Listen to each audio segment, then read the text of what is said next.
नमस्कार। आज हम अप्रैल 2026 की दुनिया का एक डिजिटल स्नैपशॉट लेने जा रहे हैं। ये देखने के लिए कि ये तस्वीरें, ये खबरें हमारे बारे में क्या बताती हैं। तो चलिए सीधे इस उथल-पुथल भरी दुनिया में उतरते हैं। और सबसे पहली चीज जो नजर आती है वो है तनाव। ऐसा लगता है जैसे पूरी दुनिया एक किनारे पर खड़ी है। हर तरफ से लड़ाई, चिंता और बहुत तेजी से आती हुई खबरों की बौछार हो रही है।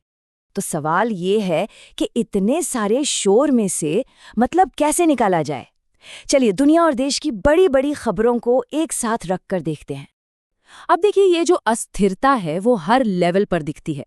एक तरफ दुनिया में अमेरिका ईरान का तनाव बढ़ रहा है, तो दूसरी तरफ देश में यूरिया की कमी और बैंकिंग से जुड़े बिल की चिंता है। और सिर्फ इतना ही नहीं, समाज में भी जो अपराध की खबरें आ रही हैं वो सुरक्षा पर एक बड़ा सवाल खड़ा करती हैं।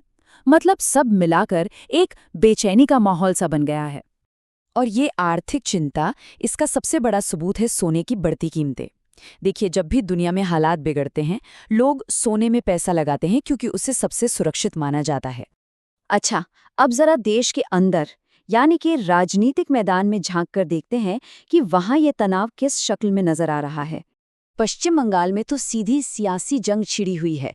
चुनाव से ठीक पहले बीजेपी और टीएमसी दोनों ही पार्टियां एक दूसरे पर देखिए कितने गंभीर आरोप लगा रही हैं। इस सियासी खींचतान के बीच जीत के बड़े बड़े दावे भी हो रहे हैं।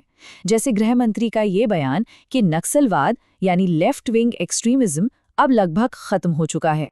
और ये मामला तो पार्टी के अंदर की राजनीति की एक बेहतरीन मिसाल है। देखिए, ऊपर से तो बस एक नेता को पद से हटाया गया है, लेकिन असली कहानी वो तो अटकलों में है। क्या वो पार्टी से दूर जा रहे थे या किसी और के करीब? ये दिखाता है कि राजनीति में जो दिखता है, असल कहानी अक्सर उसके पीछे ही छिपी होती है। तो जब बाहर इतनी उथल-पुथल हो, तो इंसान क्या करता है? एक बहुत ही स्वाभाविक सी प्रतिक्रिया होती है, अपनी जिंदगी पर कंट्रोल पाने की कोशिश करना। और इसी को आजकल हसल कल्चर कहते हैं। कंट्रोल पाने की यही चाहत हमें फटाफट अमीर बनने के वादों में दिखती है। जैसे नेटवर्क मार्केटिंग की इस किताब का ये दावा देखिए। और ये सोच, यानी चीज़ों को कंट्रोल करने की सोच, हमें एक और जगह दिखती है, बस तरीका थोड़ा अलग है। जैसे ये ट्यूटोरियल जो किसी वीडियो को हिट कराने के लिए एक एक स्टेप बता रहा है। मतलब एल्गोरिदम को समझो और अपने वीडियो की परफॉर्मेंस को कंट्रोल करो। लेकिन इस उथल-पुथल से निपटने का एक और तरीका भी है, जो पहले वाले से बिल्कुल उल्टा है।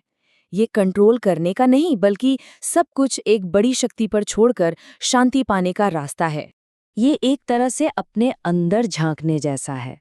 सुकून और इस विश्वास की तलाश कि हर चीज का एक सही वक्त होता है। इस नजरिए से देखें तो धैर्य का मतलब सिर्फ इंतजार करना नहीं है। ये तो एक मजबूत यकीन है कि जो भी हो रहा है वो सही हो रहा है और सही वक्त पर होगा। मतलब सबसे अहम बात यह है कि इंतजार करना भी उस पूरी प्रक्रिया का ही एक हिस्सा है।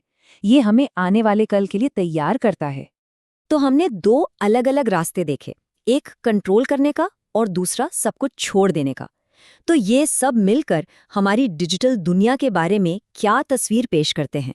तो आखिर में ये सारी तस्वीरें हमें इंसान की दो सबसे बड़ी और एक साथ चलने वाली इच्छाओं के बारे में बताती हैं।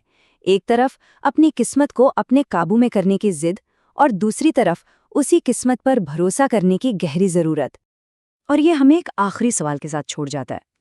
अगर हम अपनी डिजिटल दुनिया की एक तस्वीर खींचें, तो वो तस्वीर हमारे बारे में क्या कहानी सुनाएगी कि हम इस दुनिया से कैसे निपटते हैं?